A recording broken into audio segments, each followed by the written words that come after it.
الحمد لله الذي وكفى وعلى عباده الذين اصطفى والصلاة والسلام على رسوله محمد المصطفى وعلى آله وأصحابه ذاكرين الله كثيرا في السراء والضراء وسلم تسليما كثيرا كثيرا. أما بعد فأعوذ بالله من الشيطان الرجيم. بسم الله الرحمن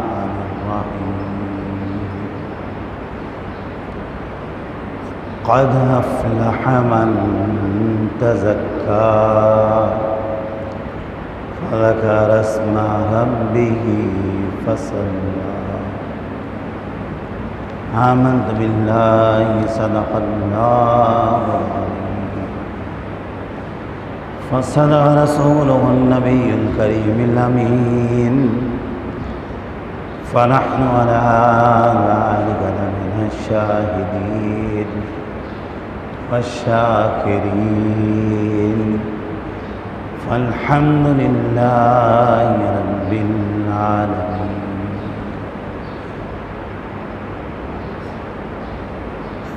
تمام تعریفیں اللہ رب العالمین جل مجدہ الکریم فادہ لا شریک کے لیے،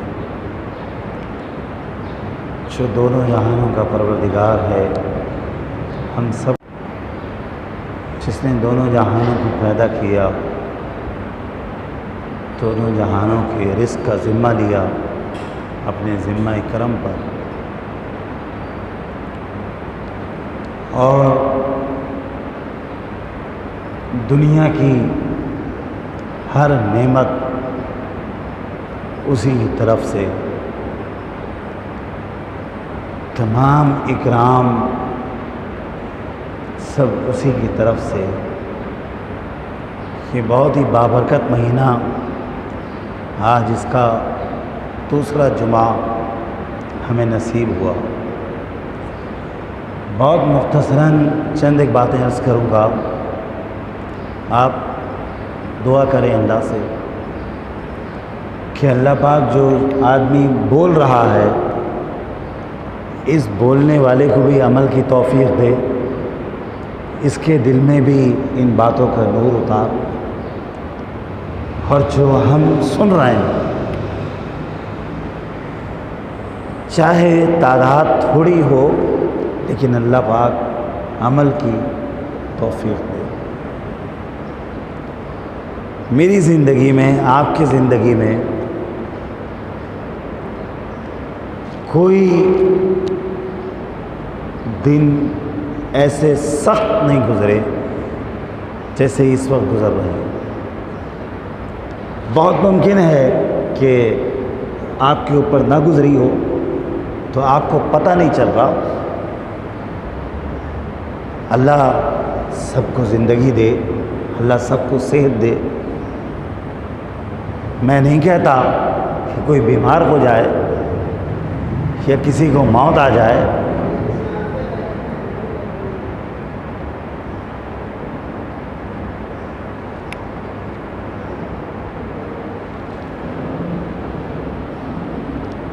لیکن موت بھی آئے گی اور بیماری بھی آئے گی.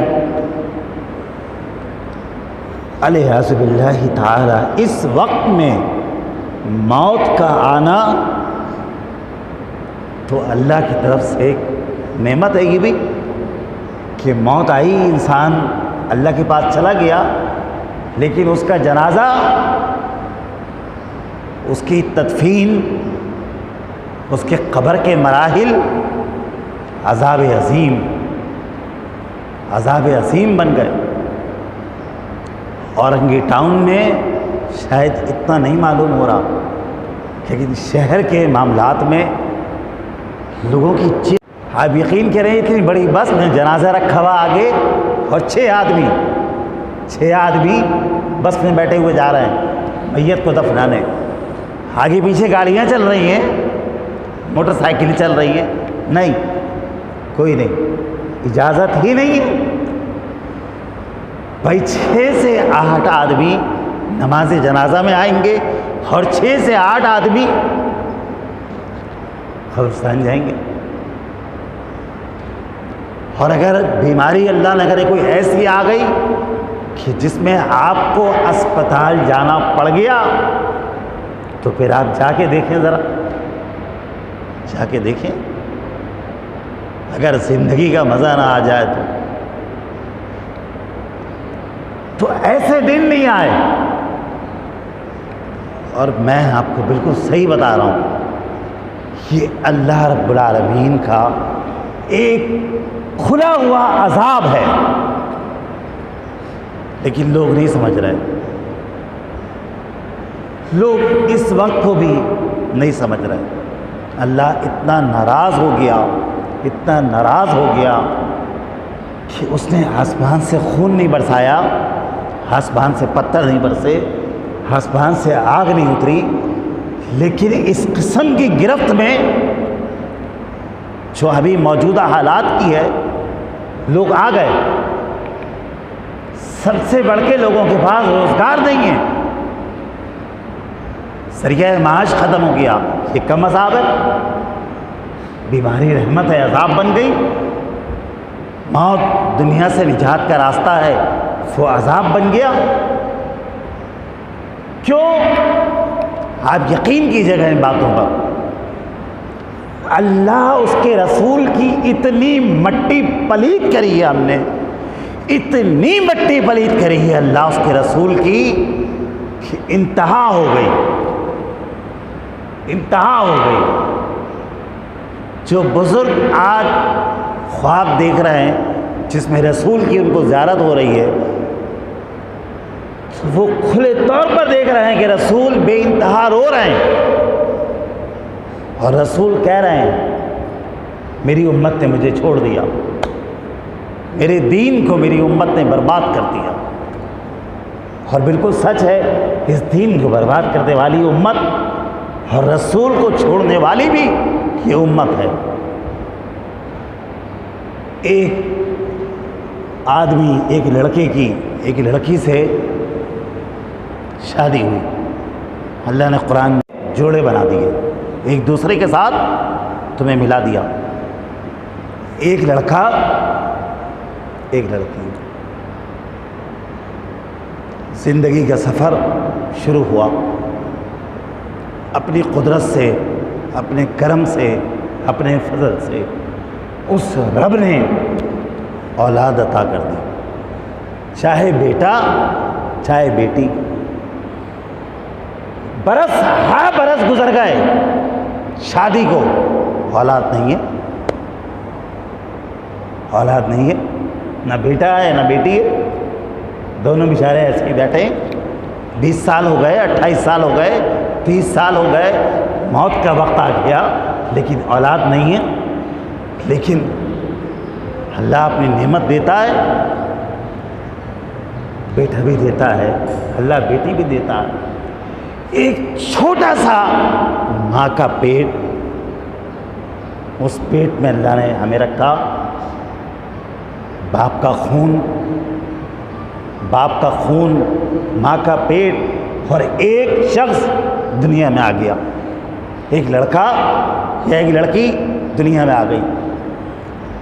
ماں بھی چوم رہی ہے, باپ بھی چوم رہا ہے. کیوں؟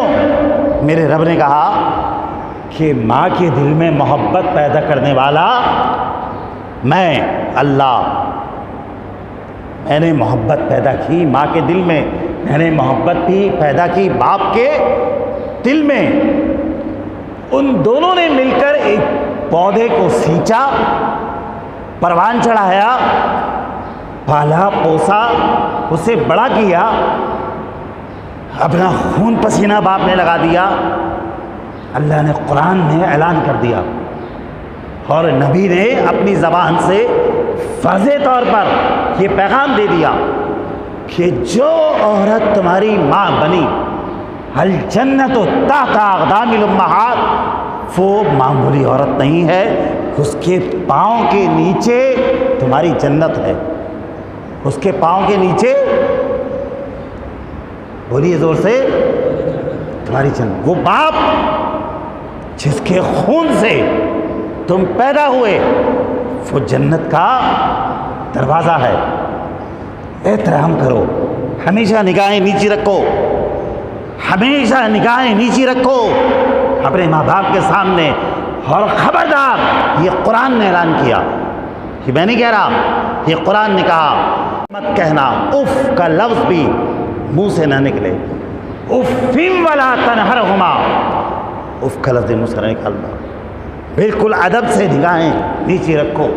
ایک عورت جس کے پیٹ میں اللہ نے ہمیں رکھا، ایک مرد جس کے خون سے ہم پیدا ہوئے، ان کا اتنا بڑا حق ہے کہ پوری زندگی ان کی خدمت کرو، پوری زندگی ان کی اطاعت کرو، پوری زندگی ان سے محبت کرو، پوری زندگی ان کا خیال کرو۔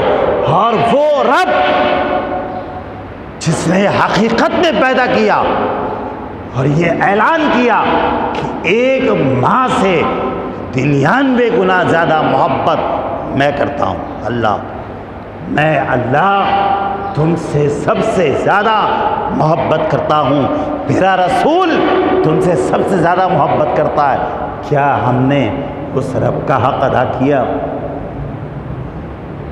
اس نے بہت مختصراً کہا کہ میری بارگاہ میں سجدہ کرو 5 وقت، 1 مہینہ ہے تو روزہ رکھو، اور جب سال گزر جائے تو اپنے مال کی زکوٰۃ نکالو، اور جب دولت مند بن جاؤ تو 1 مرتبہ زندگی میں آ کر حج بیت اللہ کی سعادت حاصل کرو۔ کیا مانا؟ کیا لوگوں نے نمازیں پڑھی؟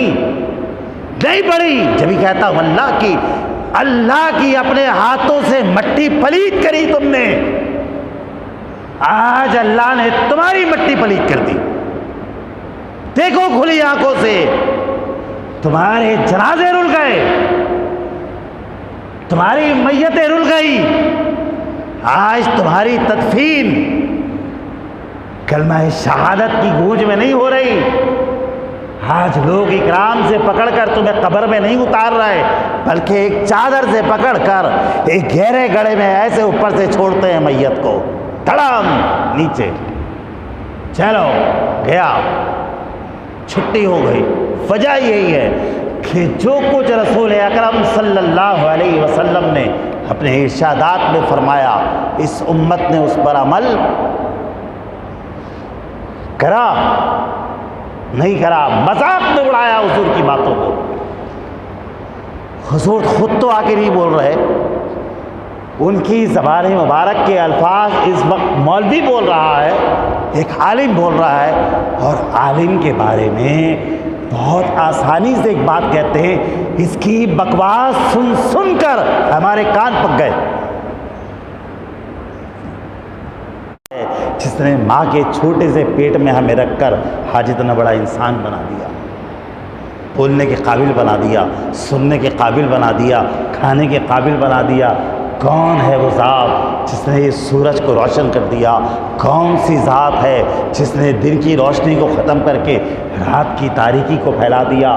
کون سی ذات ہے جس نے سمندر بنا دیے؟ کون سی ذات ہے جس نے پہاڑ بنا دیے؟ اور پہاڑ بھی سارے ایک جیسے نہیں، ایک جیسے نہیں، کچھ پہاڑ ایسے بنائے کہ ایک وقت ایسا آتا ہے کہ وہ پہاڑ پھٹ جاتا ہے، وہ پہاڑ پورا پھٹ جاتا ہے اور اس میں سے آگ کا لاوا نکلتا ہو۔ کون سی طاقت ہے جس نے ایک پتھر کے اندر اس آگ کو چھپا کے رکھا ہو، جس کو اس نے پوری طاقت سے باہر نکال دیا؟ یہ صرف اللہ۔ اس نے کہا کہ تم میرے آگے جھک جاؤ، میری اطاعت کرو، میرے رسول کی اطاعت کرو۔ بے انتہا ہندو دنیا میں موجود ہیں، آپ کو معلوم ہے ہندوستان کو چھوڑ دیں آپ، جو ہندوؤں کا ملک ہے، 63 لاکھ ہندو، کتنے؟ 63 لاکھ ہندو مملکت سعودیہ العربیہ کے اندر رہائش پذیر ہیں۔ 63 لاکھ ہندو، اس کے علاوہ تمام کنٹریز میں لاکھوں کے حساب سے ہندو رہائش پذیر ہیں۔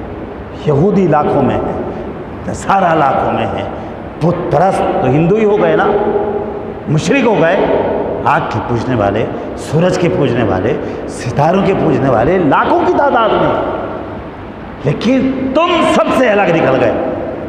کیوں نکل گئے؟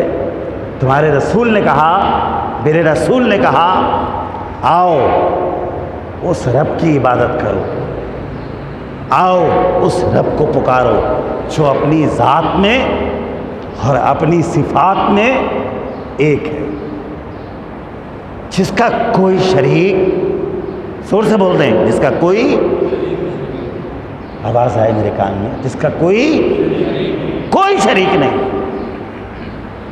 باقی سب نے شریک کر دیا، اس کی عبادت کرتے ہیں۔ آپ نے فرمایا اللہ کی، کس کی؟ کہا آپ نے اللہ کو دیکھا؟ جو آپ اللہ کی عبادت کرتے ہیں، آپ نے اللہ کو دیکھا؟ آپ نے فرمایا، حضرت مولا کائنات کہتے ہیں، میں ایسے رب کی عبادت نہیں کرتا جسے میں دیکھتا ہی نہ ہوں، جو مجھے نظر ہی نہ آئے، میں ایسے رب کی عبادت نہیں کرتا۔ کہا حضور آپ نے کب دیکھا؟ کہا تم صرف ان آنکھوں سے دیکھنے کو دیکھنا کہتے ہو، اور میں دل کی آنکھوں سے 24 گھنٹے اپنے رب کا دیدار کرتا ہوں، 24 گھنٹے۔ اور خدا کی قسم، اس کی عجائبات اور قدرت کے اندر سب سے بڑی نشانی بتا رہا ہوں، ہندو ہو جو میں نے بیان کیا، بت پرست ہو، مشرک ہو، یہودی ہو، نصارہ ہو، کوئی بھی ہو، ایک عجیب ذات ہے جس نے بھرپور طاقت دی۔ یہ ہاتھ ہل رہا ہے، یہ منہ چل رہا ہے، یہ آنکھیں چل رہی ہیں، یہ زبان چل رہی ہے، یہ کان سن رہے ہیں، یہ پاؤں چل رہے ہیں، پورا وجود فرقی کے اندر موجود ہے، پورا وجود فنکشن کر رہا ہے، لیکن ایک لمحے میں یہی انسان ہے کہ بے سد زمین پر سیدھا پڑا ہوا ہے۔ آئیے بھائی، آتے جائیں اور دیکھتے جائیں، آتے جائیں دیکھتے جائیں۔ کیا ہو گیا؟ کیا ہو گیا؟ اتنا بولنے والا، اتنا گرجنے والا، اتنا اکڑ کے چلنے والا، یہ کیا ہو گیا؟ اس کے ہاتھ نہیں ہل رہے، اس کے پاؤں نہیں ہل رہے، اس کی آنکھیں نہیں چل رہی، اس کی زبان بند ہو گئی۔ ہاں، ایک ذات وہ ہے جو روح کو نکال کر لے گئی۔ ہندو بھی پڑا ہے، بت پرست بھی پڑا ہے، یہودی بھی پڑا ہے، نصارہ بھی پڑا ہے، مشرک بھی پڑا ہے۔ تیری مرضی جا جا کے جلا دے، تیری مرضی جا جا کے کتوں سے چٹوا دے، گدھوں سے کھلوا دے پارسیوں کی طرح، یا تیری مرضی اٹھا کر تکریم سے دفن کر دے۔ یہ جو آج تک عزت ملی تھی نا، یہ صرف رسول کے طفیل ملی تھی۔ یہ نماز جنازہ رسول نے بتائی ہے، یہ کفن کا پہنانا رسول نے بتایا، یہ غسل کا دینا رسول نے بتایا، یہ عزت کے ساتھ قبر میں دفن کرنا۔ وہ لوگ جو کسی کو بھی کسی وقت 1000 روپے نکال کر یا 2000 روپے نکال کر اس کی مدد کر سکتے تھے، آج خدا کی قسم وہ خود مدد کے مستحق بیٹھے ہیں، خود مدد کے مستحق بیٹھے ہیں۔ وہ تو بیچارے کسی کی کیا مدد کریں گے، کیا کسی کے ساتھ تعاون کریں گے؟ تو ایسا وقت آ گیا، بس اللہ سے دعا کریں۔ میں نے کہا نا، اللہ کی ناقدری کری، کم سے کم آئیے، کم سے کم نیچے آئیے، نیچے آئیے، اپنے ایمان سے بتائیے اگر میں غلط کہہ رہا ہوں تو، اگر میری بات غلط ہو تو اپنے ایمان کو گواہ بنا کر کہیے گا کہ نہیں، آج شکیل صاحب کی باتیں ساری کی ساری غلط تھیں بالکل۔ کم سے کم ایک جوڑی کپڑا، کہ جو میں نے پہنا ہے آپ نے پہنا ہے جسم پر، اللہ عید پر سب کو پہننا نصیب کرے۔ حالات تو بہت ٹائٹ ہیں لیکن دعا کریں اللہ سب کو پہنائے اچھے کپڑے، نئے کپڑے، لیکن کم سے کم بھی دی تو 2 سے 2,500 روپے کہیں نہیں گئے بمیں سلائی کے، کم سے کم 2 سے 2,500 روپے کہیں نہیں گئے، چونکہ 1,500-1,800 روپے سے کم اچھا سوٹ نہیں ملتا۔ اور پھر جن کو اللہ نے دولت دی، جن کو اللہ نے دولت دی وہ بھائی 15,000 کا سوٹ پہنیں گے، سوٹ اعلیٰ ہونا چاہیے، 5,000 کا سوٹ پہنیں گے یا 10,000 کا سوٹ پہنیں گے۔ جوتا جو پاؤں میں پہننے جاتے ہیں آپ وہ 200-300 کا ملتا ہے، بتائیے ملتا ہے جوتا؟ نہیں ملتا، اور ہم لینا بھی نہیں چاہتے۔ کم سے کم 2 سے 2,500 کا جوتا دکھاؤ، پھر چشمہ اعلیٰ سے اعلیٰ، گھڑی اعلیٰ سے اعلیٰ، جوتے اعلیٰ، پرفیوم اعلیٰ، عطر اعلیٰ، یعنی ایک بابو صاحب کی تیاری عید الفطر پر اگر وہ دولت مند ہیں تو 10 سے 15,000 کتنی، اور اگر 4-6 بچے ہیں تو ان سب کی تیاری ملا کر 50,000، کہیں بھی نہیں گئے 50,000۔ ٹھیک ہے، یہ ہو گئی تیاری۔ اب چلے فطرے کے لیے۔ ہاں بھائی فطرہ بھائی کم سے کم گھٹیا سے گھٹیا، سب سے نیچا جو ہر ایک کو دینا ہے 125 روپے۔ کتنے؟ یہ آٹے کا حساب ہے، آٹے کا 125 روپے۔ پھر آئیے کھجوروں پر، پھر آئیے اس سے اچھی کھجوروں پر، پھر آئیے کشمش پر، پھر آئیے بادام پر۔ تو جو آخری بات بیان کی مفتیان نے کہ کم سے کم 3600 روپے، 3,600 روپے ایک آدمی کا فطرہ بنتا ہے، ایک بہترین فطرہ۔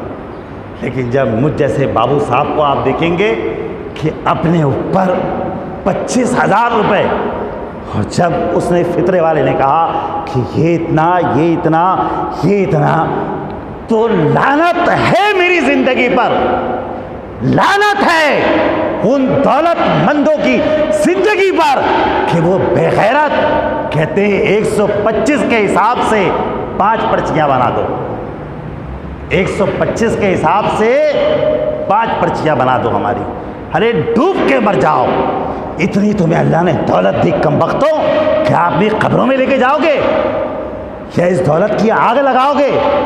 تم 4,000 کے حساب سے فطرہ نہیں نکال سکتے، تمہیں اللہ نے دیا ہے، اس قابل کیا ہے کہ تم نکالو فطرہ۔ 4 اگر 6 آدمی ہیں گھر میں، کتنا بن گیا فطرہ؟ کتنا بن گیا؟ 4,000 کے حساب سے کتنا بن گیا؟ 24,000۔ ابھی خدا کی قسم ایک ذرا سا معمولی سا یہاں درد اٹھے، فوراً لے کے چلو، فوراً اعلیٰ سے اعلیٰ اسپتال میں لے کے چلو، میرے پیسے کا منہ کھول دو، 2 لاکھ 4 لاکھ 10 لاکھ 50 لاکھ جو لگتے ہیں لگا دو، لیکن مجھے بچا لو۔ اور اللہ کے نام پہ دینے میں گھٹیا سے گھٹیا، کم سے کم، اور پھر کہتے ہیں ہم اللہ سے محبت کرتے ہیں، ہم رسول سے محبت کرتے ہیں، خود سوٹ پہنیں گے بابو صاحب 2,000 کا، ہر مولوی کو لا کے دیں گے 400 روپے کا سوٹ، ایک ہی دفعہ دھوئے گا بیچارہ، دوسری دفعہ میں ایک آستین نہیں آ رہی ہوگی، کہیں سے پجامہ نہیں چڑھ رہا ہوگا، بھائی یار کون سا سوٹ دیا لا کے مجھے بھائی، اس سے اچھا تو سوٹ دیتے ہی نہیں۔ میرے آقا نے فرمایا، آخری بات، حضور مسجد میں بیٹھے ہیں، میرے نبی کونے کونے کے نبی، پتے پتے کے نبی، اپنی زبان مبارک سے کیا ارشاد فرما رہے ہیں؟ حضور بیٹھے ہیں مسجد، صحابہ بیٹھے ہیں سارے کے ساتھ، عظیم صحابہ، عظیم نبی کے عظیم صحابہ، اور کیا ان صحابہ نے اپنے آپ کو قربان کر دیا حضور کی اداؤں پر، حضور کے طریقوں پر، حضور کے اعمال پر۔ اللہ کے رسول نے برجستہ ایک بات کہی، کہنے لگے آج تمہیں بنی اسرائیل کا ایک واقعہ سناؤں۔ تو صحابہ سیدھ ہو کے بیٹھے، کہ رسول اللہ ارشاد فرمائیے۔ آپ نے فرمایا کہ صحیح حدیث ہے، آپ نے فرمایا بنی اسرائیل میں 3 آدمی تھے۔ کتنے؟ 3۔ ایک گنجا تھا اور ایک کوڑی تھا جسے کوڑ کی بیماری تھی، اور ایک اندھا تھا نابینا، اور تینوں بیچارے اپنی زندگی میں، قسم پرسی میں، غربت میں، اپنی بیماری میں، اندھے کو دکھتا نہیں، کھوڑی سے لوگ نفرت کرتے ہیں، اور گنجا بیچارے کے اس کے بال ہی نہیں تھے، اور غربت بھی تھی۔ تو اللہ کے رسول نے فرمایا ایک دن اللہ کو ان پر رحم آ گیا۔ دعا کریں اللہ کو ہم پہ بھی رحم آ جائے، دعا کریں، توبہ کریں، ایمان سے دعا کریں اللہ کو رحم آ جائے اور اس مصیبت سے اللہ نکال دے۔ جس مصیبت میں آ گئے نا، اللہ اس سے نکالے سب کو۔ اس کو انجوائے نہ کریں، اس کو تفریح نہ سمجھیے گا، خدا کی قسم یہ بہت بڑا عذاب ہے۔ آپ اس کو سمجھیں، یہ بہت بڑی گرفت ہے اللہ کی طرف سے۔ اب اور گرفت تو پھر یہی ہے کہ اللہ ہمیں غرق کرے، ایک دن سمندر اٹھے اور ہم غرق ہو جائیں، جاؤ سب مرو ڈوب کے۔ ایک دن اللہ کو رحم آیا، اللہ نے فرشتے کو بھیجا کہ جاؤ، جا کر ان سے پوچھو یہ کیا چاہتے ہیں۔ اب کوئی بیمار ہو، کسی کو فالج کی بیماری ہو، کسی کو دل کی بیماری ہو، کسی کو شوگر ہو، کوئی بستر پہ پڑا ہو، اس سے کوئی پوچھے تجھے کیا چاہیے تو کیا کہے گا؟ سوچنے کی بات ہے۔ غریب آدمی سے کہو تجھے کیا چاہیے، کیا دولت مل جائے؟ ہمیں بھی تو گاڑی کا مزہ ہے، ہمیں بھی تو دولت مل جائے۔ پھر دیکھو ہم اللہ کے نام پہ کیسی مسجدیں بناتے ہیں، چل دیتے ہو، کہتے ہو تمہارا اللہ کے نام پہ دینے کو دل ہی نہیں چاہتا کہ اللہ کے نام پہ بھی دیں۔ تو اللہ نے فرشتہ بھیجا، پوچھا گنجے سے، یہ بخاری کی حدیث ہے، کہا بھائی تو کیا چاہتا ہے؟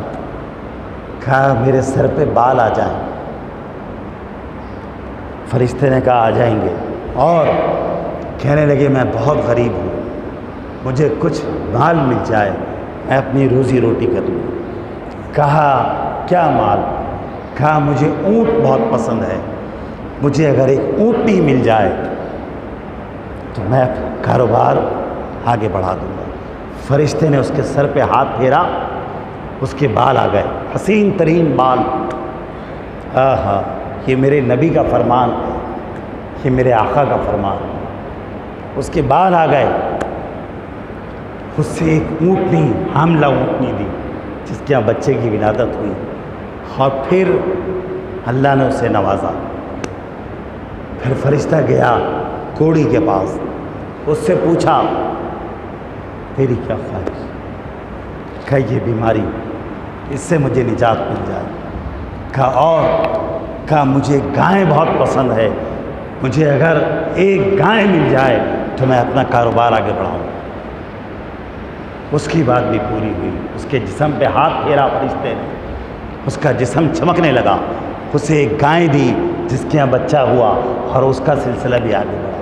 پھر فرشتہ گیا اندھے کے پاس، کہا کیا آرزو ہے، کیا خواہش ہے؟ اس نے کہا مجھے 2 آنکھیں مل جائیں، میں دنیا کو دیکھوں۔ اللہ اکبر، قرآن کہہ رہا ہے، میں نہیں کہہ رہا، قرآن کہہ رہا ہے۔ آپ پڑھتے ہیں، آپ میں سے روزانہ سب لوگ زیادہ تر پڑھتے ہیں، زیادہ تر پڑھتے ہیں، یاسین شریف پڑھتے ہیں نا، یاسین شریف پڑھتے ہیں نا۔ جب دوسرا رکوع، آخری رکوع جب شروع ہوتا ہے، اس سے پہلے کی 2 آیتیں، یعنی چوتھے رکوع کی آخری کی 2 آیتیں، فَلَوْ نَشَاءُ لتمسنا علی اعینہم فاستبقوا الصراط فأنى يبصرون فلو نشاء لمسخناهم على مكانتهم فما استطاعوا مضيا ولا يرجعون. اللہ کہہ رہا ہے میں چاہوں تو تمہاری دونوں آنکھیں نکال کے تمہیں اندھا کر دوں. میں چاہوں تو تمہارے شکل کو بدل دوں, تمہارا منہ پہچاننے کے قابل نہ رہے گا. لیکن اللہ کہتا ہے میں ایسا نہیں کرتا, میں تمہیں ڈھیل دیتا ہوں. تو اس کو آنکھیں مانگی, کہا مجھے بکری بہت پسند ہے, مجھے بکری مل جائے. اسے بکری مل گئی. اتنا مال, اتنی دولت, پورے جنگل میں اونٹ ہی اونٹ, پورے جنگل میں گائیں, اس کی جنگل میں بکریاں ہی بکریاں. آج کسی سے بولو نا اگر, حبل تو اتنی ہمت ہی نہیں ہم میں کہ کسی کو بولے بھائی تم کو دولت اللہ نے دی ہے.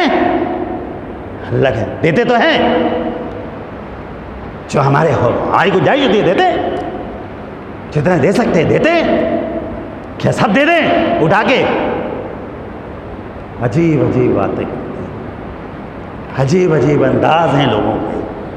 کچھ یہی حال, جب کافی مال بڑھ گیا, کافی دولت بڑھ گئی, تو اللہ نے فرشتے سے کہا جاؤ اب ذرا ان کو آزما کے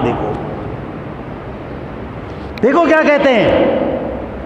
جن کے سالوں کے باپ دادا زکوٰۃ پہ کھاتے تھے وہ دولت مند بن گیا, آج نو دولت ہی ہے. جانتا ہوں, اچھی طرح جانتا ہوں. مجھ سے آگے کوئی بات کرے نا, میں بتاؤں اسے پھر پورا شیرہ.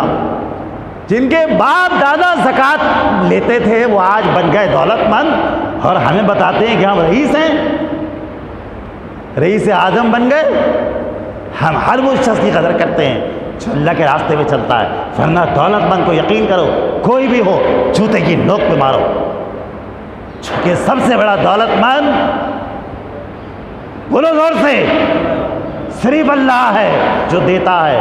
ہاتھ پھیلاؤ اس کے سامنے, بھیک مانگو اس سے, اور اس کے بنانے سے اگر دنیا میں کوئی دولت مند ہے تو وہ محمد رسول صلی اللہ علیہ وسلم. بس باقی کسی کی کوئی حیثیت نہیں. انسان ہم جیسے لوگوں کی حیثیت کیا ہے؟ فرشتہ آیا, فرشتے نے آ کے کہا کہ بھائی میں مسافر ہوں, سفر میں ہوں, میری مدد کرو. کہنے گا میں کیا مدد کروں, کیا مدد کروں؟ کہا ایک اونٹ مجھے دے دو, ایک اونٹ, اتنے اونٹ ہیں, ایک اونٹ مجھے دے دو, میں اپنی منزل پہ چلا جاؤں گا. کہا پاگل تو نہیں ہو گیا, یہ اتنا بڑا اونٹ میں تجھے اللہ کے نام پہ دے دوں ہیں؟ اس نے کہا بھائی وہ وقت یاد کرو جب تمہارے پاس کچھ نہیں تھا, جب تم گنجے تھے, جب تم مانگتے تھے. پیدائشی بال ہیں, اور یہ جو دولت ہے یہ تو میرے باپ دادا سے چلی آ رہی ہے. یہ کیا مجھے کسی نے, اللہ نے دی ہے؟ یہ تو ہم نے جدی پشتی رئیس ہیں ہم. اللہ اکبر. اللہ نے فرشتے سے کہا تو کہہ دے, فرشتے سے کہا تو کہہ دے کہ جا, اگر تو جدی پشتی رئیس تھا اور جدی پشتی ایسا ہی تھا تو ایسا ہی رہے, اور اگر تو ایسا نہ تھا تو تو جیسا تھا اللہ تجھے ویسا ہی کر دے. جاؤ. اسی وقت سارے اونٹ ختم, 1 منٹ میں سارے اونٹ ختم, اور اس کے بال بھی ختم. پھر فرشتہ پہنچا کوڑی کے پاس, خود سے کہا میں مسافر ہوں, میری مدد کر دو. کہا کیا چاہیے؟ کہا ایک گائے دے دو. کہا پوری گائے تجھے دے دوں؟ کہا بھائی اللہ کے نام پہ. کہا اللہ کے نام پہ پوری گائے دے گی کیا تجھے؟ کہنے لگا یاد کر تو کوڑی تھا, ایسے ہی اللہ مجھے بتا رہا ہے, مجھے خدا کی قسم اللہ مجھے بتا رہا ہے, اللہ آپ کو بتا رہا ہے. اٹھاؤ 29واں سپارہ اور پڑھو سورہ دہر. حالت الانسانی حین من الدہر لم یکن شیئا مذکورا انا خلقنا الانسان من نطفہ امشاج نبتلیہ فجعلناہ سمیعا بصیرا. اللہ کہتا ہے تم کوئی قابل فکر شے نہیں تھے, تمہارا تو نام بھی نہیں تھا، ہم نے گندے پانی کی بوند سے تم کو پیدا کیا، تم کو بنایا، تم کو حسین بنایا، تم ہمارے سامنے کرتے ہو، ہمارے سامنے سینہ تانتے ہو، تمہاری اوقات ہی کیا ہے؟ جب اس نے کہا نا تو وہ بولا کوڑی بکواس نہ کرو، مجھے کبھی کھوڑ کی بیماری نہیں تھی، اور یہ دولت بھی میری جدی پشتی چلی آ رہی ہے، اس سے تمہارا کوئی تعلق نہیں، نہ اللہ کا کوئی تعلق ہے۔ فرشتے نے کہا جا، تو جیسا پہلے تھا مارو، اسی وقت دوبارہ کوڑ کی بیماری اور ساری بکریاں اس کی ختم۔ پھر فرشتہ گیا اندھے کے پاس، کہا بھائی مسافر ہو، اللہ کے نام پر ایک بکری دے دو۔ اس نے کہا کس کے نام پر؟ کہا اللہ کے نام پر۔ کہا یہ ریوڑ پورا کھڑا ہے، جتنی بکریاں دل چاہے کھولو اور لے جاؤ اپنے ساتھ، جتنی دل چاہے لے جا، تو نے مانگا ایسے کے نام پر ہے۔ وہ رب پھر وہ خود بولا، کہا بھائی میں اندھا تھا، میری آنکھوں میں روشنی نہیں تھی، مجھے آنکھیں دی، میرے رب نے مجھے یہ مال دیا، ارے میں یہ میرا مال اور میں سب کچھ میرے رب پر قربان، جا لے جا، سب لے جا، میں کچھ نہ کہوں گا تجھے۔ اسی وقت اللہ کا پیغام آیا فرشتے کے لیے، اس سے کہو نہ تو تیرا مال مجھے چاہیے نہ تیری جان مجھے چاہیے، ہم تو صرف دیکھنا چاہتے تھے کہ تیرے الفاظ کیا نکلتے ہیں، تیری دل کی نیت کیا ہے، تیرا مال بھی تجھے مبارک، تیری آنکھیں بھی تجھے مبارک، جا تیرا مال بڑھتا ہی رہے گا۔